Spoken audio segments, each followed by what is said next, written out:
Welcome to our channel. Swiatek returns to Roland Garros with history and motivation on her side.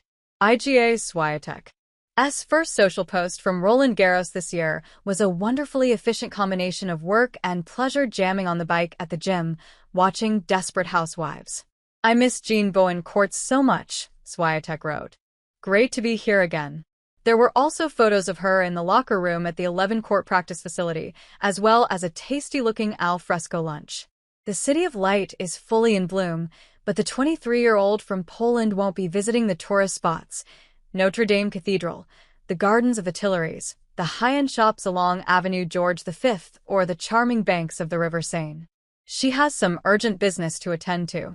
50 weeks ago, Swiatek won the French Open title, equaling the enormous feat of Justine Henin, who also won 3 straight crowns, from 2005 to 2007. She returns to Paris. Main draw play begins Sunday with a tantalizing conundrum as the backdrop.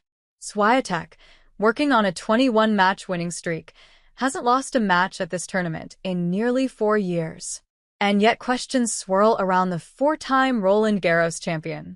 It's truly difficult to comprehend, but she hasn't won a title since defeating Jasmine Paolini in last year's French Open final. "I just wasn't there present to, fight and to compete," Swiatek said after losing a third-round straight sets match to Danielle Collins. "In Rome, I focused on mistakes. It's my mistake, and I'm not doing things right. So, yeah, the focus is on the wrong things for my side, and I'll try to change that." That was 2 weeks ago, not much time to correct a malaise that has hovered over her since late last season. In a surprisingly narrow space of time, she served a brief drug suspension, parted ways with her longtime coach, and lost the #1 ranking. But the promise of a return to the comfort of clay, where her record since 2021 is 81-10.890, had people thinking Swiatek would regain her rhythm.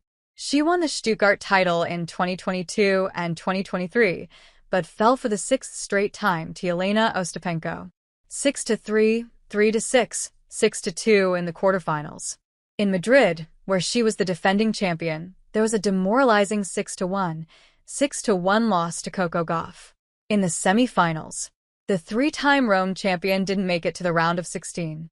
And while most players would take a 6-3 record over 24 days on European red clay, Iga Swiatek isn't most players.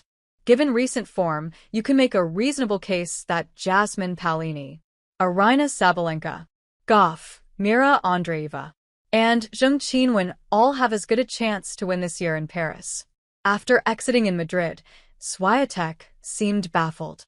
"I feel like I haven't been moving well, and, the tennis also was on and off for most of the tournament. So, I wasn't really sure what I have in my toolbox. I didn't even have a plan B, because nothing was working today. For sure, everything kind of collapsed. I feel like I wasn't even in the right place with my feet before the shots." The good news?